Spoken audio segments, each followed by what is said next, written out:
अस्सलाम वालेकुम viewers, welcome to today lecture. आज का जो हमारा टॉपिक है वो है लेवल ऑफ चेंजेस।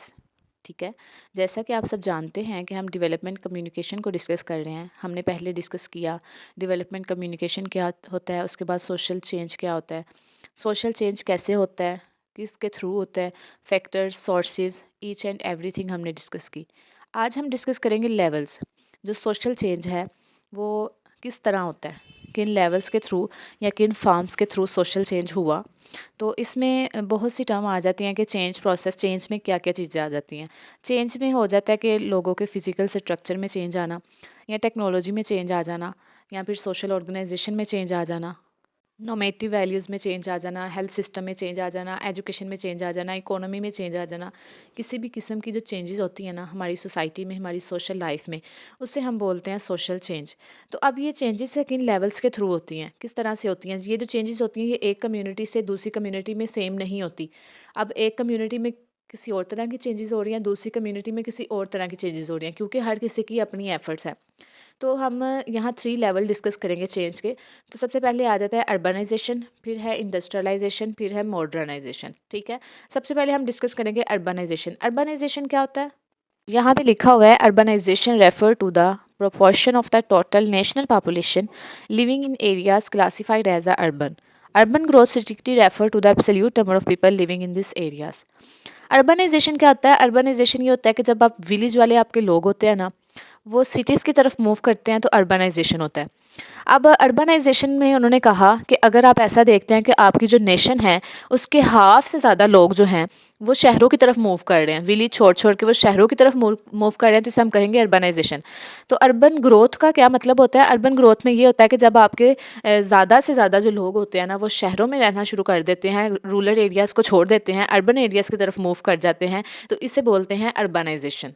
अब हम देखें कि जब अर्बनाइजेशन होती है, जब बहुत सारे लोग जो हैं वो रूरल एरिया से अर्बन एरियाज़ की तरफ मूव कर जाते हैं, तो इससे क्या इफ़ेक्ट्स होता है हमारी सोशल लाइफ पे, हमारी सोसाइटी पे। ठीक है, हमारे सोशल नॉर्म्स, वैल्यूज़ पे क्या इम्पैक्ट पड़ता है इसका।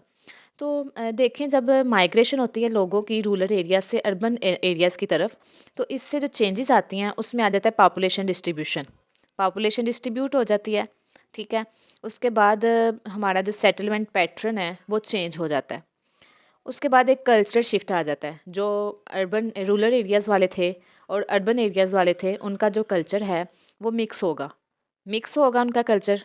उनकी वैल्यूज़, नॉर्म्स मिक्स होंगे सिटीज़ वालों के साथ, और सिटीज़ वालों के मिक्स होंगे रूरल वालों के साथ। तो इससे क्या होगा, एक कल्चर शिफ्ट पैदा होगा। ठीक है, उसके बाद हमारे लाइफ़स्टाइल में चेंज आ जाता है। ज़ाहिर है अर्बन एरियाज़ में हम देखें तो लोगों का लाइफ़स्टाइल बिल्कुल डिफरेंट होता है, और अर्बन एरियाज़ में देखें तो बिल्कुल डिफरेंट होता है। तो इस तरह रूरल एरिया से जो अर्बन एरियाज़ की तरफ आते हैं उनका लाइफ़स्टाइल चेंज हो जाता है। उसके बाद न्यू सोशल स्ट्रक्चर इमर्ज होता है, मतलब एक नई नॉर्म्स बनते हैं, वैल्यूज़ नई बनती हैं, एक नया सोशल स्ट्रक्चर बनता है। तो इससे क्या होता है, जब चेंजेस आती हैं हमारी सोसाइटी में, हमारी सोशल लाइफ में, तो इससे अगर हम देखें कल्चरली और इकोनॉमिकली दोनों तरह से हमारी जो डाइवर्सिटी है वो इंक्रीज़ हो जाती है। लेकिन जब अर्बनाइजेशन होती है तो इससे हम बहुत से चैलेंजेस भी फेस करना पड़ते हैं। जैसे ओवर क्राउडिंग हो जाती है, मतलब अब सारे लोग एक शहर में इकट्ठे हो जाएंगे तो वहाँ ओवर क्राउडिंग तो होगी, सांस लेना भी मुश्किल हो जाएगा। उसके बाद पॉवर्टी, बहुत ज़्यादा पॉवर्टी होना शुरू हो जाती है। उसके बाद इंफ्रास्ट्रक्चर से ट्रेंड होना शुरू हो जाता है। ठीक है, तो अर्बनाइजेशन से ये जो चैलेंजेस हैं वो भी हमें फेस करने पड़ते हैं। उसके बाद अर्बनाइजेशन का जो हमारे अर्थ सिस्टम पे इम्पैक्ट होता है वो भी डिफरेंट है। इससे क्या होता है, हैबिट लॉस एंड डिफॉरेस्टेशन, मतलब दरख्त वगैरह काटते हैं, ठीक है, जहाँ अपने घर वगैरह बनाने के लिए, मकान वगैरह बनाने के लिए, तो डिफॉरेस्टेशन हो जाती है। नेक्स्ट देखें the evolution of life cycle and trades. इसका क्या मतलब है कि किस तरह जो ह्यूमन करेक्टरिस्टिक्स हैं, ऑर्गेनिज्म लाइफ की स्टेजेस हैं, वो वक्त के साथ साथ बदल जाती हैं एवोल्यूशन के थ्रू।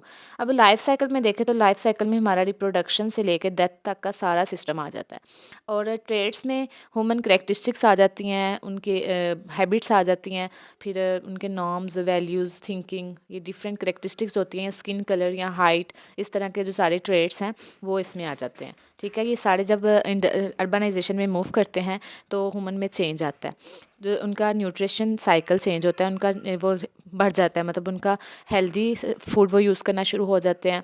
उस तरह से उनका हर तरह से उनके हेल्थ सिस्टम में, उनके एजुकेशन सिस्टम में, उनके नॉर्म्स में, वैल्यूज़ में, सोशल ऑर्गेनाइजेशन में, हर चीज़ में जो है ना वो फ़र्क आ जाता है। नेक्स्ट है ट्रांसमिशन ऑफ डिजीज़। इससे ये भी नुकसान होता है कि जब डिफरेंट तरह के लोग आपस में मिलते हैं तो जो बीमारियां हैं वो ट्रांसमिट होती हैं एक जनरेशन से दूसरी जनरेशन में। ठीक है, जब एक तरह से लोग, कुछ कंटेजीनियस डिजीज़ होती हैं जो मतलब एक दूसरे के साथ होने से या एक दूसरे के पास रहने से भी लग जाती हैं, तो इस तरह से जो डिजीज़ की ट्रांसमिशन होती है। तो अर्बनाइजेशन के कुछ चैलेंजेस भी होते हैं और बहुत सारे फ़ायदे भी होते हैं। नेक्स्ट लेवल गाइस आ जाता है इंडस्ट्रियलाइजेशन। तो इंडस्ट्रियलाइजेशन क्या होता है? ये होता है ट्रांसफॉर्मेशन। बेसिकली ये ट्रांसफॉर्मेशन होती है एग्रीकल्चर सोसाइटी की इंडस्ट्रियल इकोनॉमी की तरफ ट्रांसफॉर्मेशन।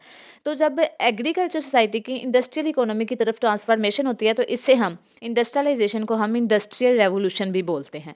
ठीक है, तो इंडस्ट्रियलाइजेशन में क्या था? सबसे पहले हमारी जो सोसाइटी थी वो एग्रीकल्चर बेस्ड थी, एग्रीकल्चर थी, रिसोर्स बेस्ड थी। लेकिन जब इंडस्ट्रियलाइजेशन में ट्रांसफॉर्म हुई तो उससे क्या हुआ? मशीनों का दौर आ गया, मैकेनाइज्ड मैन्युफैक्चरिंग स्टार्ट हो गई। जो काम इंसान पहले हाथों से करते थे वो वही काम अब मशीनें करना शुरू हो गई। जो काम हमारा 2 दिन में ख़त्म होता था वो काम 1 घंटे में ख़त्म होने लगा। 4 घंटों में ख़त्म होने वाला 8 घंटों का काम 4 घंटों में आ गया, 4 का 2 में चला गया। ये किसकी वजह से? इंडस्ट्रियलाइजेशन की वजह से।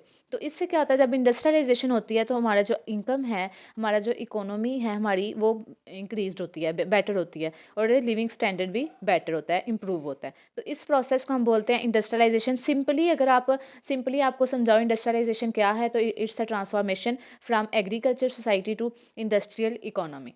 ठीक हो गया। चेंजेस देखें हम, जब इंडस्ट्रियलाइजेशन होती है तो तब इससे सोसाइटी में कौन सी चेंजेस होती हैं? जब अर्बन इंडस्ट्रियलाइजेशन होती है तो इससे वर्किंग क्लास इंक्रीज़ होती है, बहुत सारे लोगों को काम करने का मौका मिलता है, बहुत सारे लोगों की जो होती है इनकी इकोनॉमी बेहतर होती है, हालात बेहतर होते हैं, पॉवर्टी कम होती है, सोशल हायरार्की में चेंज आ जाता है। हायरार्की क्या होता है कि आप एक रैंक के साथ एक को ना रिस्पेक्ट दे रहे हैं, मतलब एक रैंक के साथ चल रहा है। जैसे सबसे पहले जो मैनेजर आ जाता है, फिर मैनेजर के बाद जो होता है वो सुपरवाइज़र आ जाता है, फिर सीनियर एम्प्लॉय आ जाता है, फिर एम्प्लॉय आ जाता है, इस तरह से। तो जो सोशल हायरार्की है उसमें चेंज आता है। उसके बाद जेंडर रोल में शिफ्ट होता है, लोग जो है वो एग्रीकल्चर वर्क से फैक्ट्री जॉब्स की तरफ मूव कर जाते हैं। तो इंडस्ट्रियलाइजेशन से एक और चेंज आता है। इंडस्ट्रियलाइजेशन ही जो है ना ज़्यादातर अर्बनाइजेशन का बायस बनती है। वो किस तरह से? जब लोग इंडस्ट्रियलाइजेशन की तरफ मूव करने के लिए, फैक्ट्री जॉब्स के लिए अर्बन एरियाज़ में आते हैं, क्योंकि जो होती है ना इंडस्ट्रियलाइजेशन ज़्यादातर अर्बन एरियाज़ में होती है। जब लोग अर्बन एरियाज़ में मूव करते हैं इंडस्ट्रियलाइजेशन के थ्रू, तो उसमें क्या आता है? उससे अर्बनाइजेशन जो होती है वो इंक्रीज़ होती है। तो इस तरह जो इंडस्ट्रियलाइजेशन है ये सोसाइटी को अर्बनाइजेशन में भी ट्रांसफॉर्म करता है। नेक्स्ट इफेक्ट्स ऑफ इंडस्ट्रियलाइजेशन है, तो यहाँ पे 2 इफेक्ट्स दिए हुए हैं इंडस्ट्रियलाइजेशन के। जो फर्स्ट वाला है वो है it allowed for the mass production of commercial goods such as transportation, finance, ETC. इसका क्या मतलब है? इसका मतलब ये है कि जब इंडस्ट्रियलाइजेशन के प्रोसेस में फैक्ट्रीज़ और मशीन्स का इस्तेमाल किया जाता है, जब इन दोनों चीज़ों का मतलब डिफरेंट तरह की मशीनरी का इस्तेमाल किया जाता है गुड्स बनाने के लिए, तो जिससे जो गुड्स होता है वो लार्ज क्वान्टिटी में बनता है, जिससे जो मैस प्रोडक्शन है वो इंक्रीज़ होती है। मैस प्रोडक्शन में क्या आ जाता है? ट्रांसपोर्टेशन आ जाता है, मतलब गाड़ियाँ वगैरह, ट्रेन्स वगैरह, व्हीकल्स वगैरह ज़्यादा मिकदार में बनते हैं, लोगों के लिए सफ़र करना आसान होता है और बहुत सी जो हैं वो आसानियाँ पैदा होती हैं। नेक्स्ट फाइनेंस वगैरह आ जाता है। जो फाइनेंस सिस्टम है, इकोनॉमी बेहतर होती है, फाइनेंस सिस्टम, बैंकिंग सिस्टम जो है वो सपोर्ट करता है इंडस्ट्रियलाइजेशन के प्रोसेस को रन करने के लिए। नेक्स्ट उसमें कंज्यूमर प्रोडक्ट आ जाती हैं। जब मशीनरी के थ्रू काम होगा तो इससे कंज्यूमर प्रोडक्ट जो हैं वो ज़्यादा मिकदार में बनेगी, ज़्यादा क्वांटिटी में बनेगी, जिससे मैस प्रोडक्शन इंक्रीज़ होगा। नेक्स्ट जो पॉइंट है वो है it also led to increase labour specialisation and allowed cities to support large population, motivating a rapid demographic shift. Sentence में देखें तो बात हुई है इंक्रीज्ड लेबर स्पेशलाइजेशन। इसका क्या मतलब है? जब इंडस्ट्रियलाइजेशन होती है तो उसमें स्पेशलाइज्ड जॉब्स आती हैं। ठीक है, फैक्ट्रीज़ को एक स्पेसिफिक रोल में जो है ना एक वर्कर चाहिए होता है। मीन कि अब ऐसा तो नहीं ना होता कि एक ही बंदा सारे काम संभालेगा, मैनेज भी वही करेगा, ऑपरेटिंग भी वही करेगा, डिज़ाइनिंग भी वही करेगा, नहीं। फैक्ट्रीज़ को एक स्पेशलाइज्ड वर्कर चाहिए होता है, हर काम में डिफरेंट स्पेशलाइज्ड वर्कर चाहिए होता है। ठीक है, तो ये जो इंडस्ट्रियलाइजेशन होती है ये स्पेशलाइज्ड जॉब प्रोवाइड करती है लोगों को, स्किल्ड लेबर जो होते हैं ना वो प्रोवाइड करती है। फॉर एग्ज़ाम्पल एक जो लेबर है वो ऑपरेटिंग मशीन में स्किल्ड है और दूसरा जो है वो प्रोडक्ट को डिज़ाइन करने में स्किल्ड है। इस तरह से जो इंडस्ट्रियलाइजेशन होती है वो लेबर स्पेशलाइजेशन को इंक्रीज करती है, स्किल्ड लेबर प्रोवाइड करती है। Next, allowed cities to support large population motivating a rapid demographic shift. तो इससे क्या होता है, जब नई इकसाम की नई नई किस्म की जॉब्स जो होती हैं वो क्रिएट होती हैं, तो जो हमारी सोशल स्ट्रक्चर है, हमारी जो सोसाइटी है उसका स्ट्रक्चर चेंज हो जाता है। इससे ज़्यादा से ज़्यादा पॉपुलेशन जो है इन अर्बनाइजेशन होती है, रूरल एरिया से अर्बन सिटीज़ की तरफ मूव करती है और जो हमारा पॉपुलेशन डिस्ट्रीब्यूशन है वो चेंज हो जाती है। नेक्स्ट लेवल है मॉडर्नाइजेशन। तो मॉडर्नाइजेशन क्या होता है, ऐसी ट्रांजिशन होती है जिसमें लोग ट्रेडिशनल सोसाइटी से इंडस्ट्रियल सोसाइटी की तरफ मूव करते हैं। वेस्टर्न स्कॉलर का कहना था कि जो मॉडर्नाइजेशन है वो अनअवॉइडेबल और डिज़ायरेबल ट्रांजिशन है नॉन वेस्टर्न सोसाइटीज़ की। तो मॉडर्नाइजेशन में सिर्फ पहले हमने देखा इकोनॉमिक सिस्टम हमारा जो है ना वो बेहतर हुआ इंडस्ट्रियलाइजेशन से, अर्बनाइजेशन से, लेकिन मॉडर्नाइजेशन से सिर्फ इकोनॉमिक जो सिस्टम है वो ही बेहतर नहीं होता या चेंज नहीं होता, बल्कि मॉडर्नाइजेशन से social system, economic, political, culture सारी चेंजेस हो जाती हैं। इससे सोसाइटी के तमाम सेक्टर में चेंज आता है। तो मॉडर्नाइजेशन में क्या होता है, मॉडर्नाइजेशन में लोग जो हैं वो मॉडर्न प्रैक्टिसेस को अडॉप्ट कर लेते हैं, मॉडर्न टेक्नोलॉजीज़ को, मॉडर्न वैल्यूज़ को अडॉप्ट कर लेते हैं। जो नॉन वेस्टर्न सोसाइटीज़ होती हैं वो वेस्टर्न सोसाइटीज़ की वैल्यूज़ को, रूल्स और रेगुलेशन को अडॉप्ट कर लेते हैं, जिससे क्या होता है डेमोक्रेसी में शिफ्ट आता है, वैल्यूज़ चेंज होती हैं, लिटरेसी इंक्रीज़ होती है, हेल्थ केयर सिस्टम हमारा इम्प्रूव होता है। तो मॉडर्नाइजेशन से क्या होता है, दोनों तरह के चेंज आते हैं, इंडस्ट्रियलाइजेशन भी होती है और अर्बनाइजेशन भी होती है। जब लोग मॉडर्नाइजेशन में मूव करते हैं तो वो क्या करते हैं, वो फैक्ट्रीज़ की तरफ जाते हैं, एग्रीकल्चर से फैक्ट्री की तरफ मूव करते हैं, रूरल एरिया से अर्बन एरिया की तरफ मूव करते हैं। इसलिए मॉडर्नाइजेशन से दोनों लेवल जो हैं उन दोनों लेवल्स में चेंजेस आती हैं, अर्बनाइजेशन भी होती है और इंडस्ट्रियलाइजेशन भी होती है। लेकिन इसमें जो है इसके अलावा अर्बनाइजेशन और इंडस्ट्रियलाइजेशन के अलावा मॉडर्नाइजेशन से हमारी सोच में तब्दीली आती है, हमारे एटीट्यूड, हमारे बिलीफ, हमारे इंस्टीट्यूशंस, हमारी सोसाइटी में पूरी तरह से हमारे रहने के तौर तरीके, हमारी इंटरेक्टिंग, हर तरह के सेक्टर में तब्दीली आती है मॉडर्नाइजेशन से। नेक्स्ट है इफ़ेक्ट्स ऑफ मॉडर्नाइजेशन। तो सबसे पहले है largely reduced communication to the mass media, कि लोग जो हैं वो ट्रेडिशनल फॉर्म ऑफ कम्युनिकेशन से मूव कर रहे हैं मॉडर्न फॉर्म ऑफ कम्युनिकेशन की तरफ।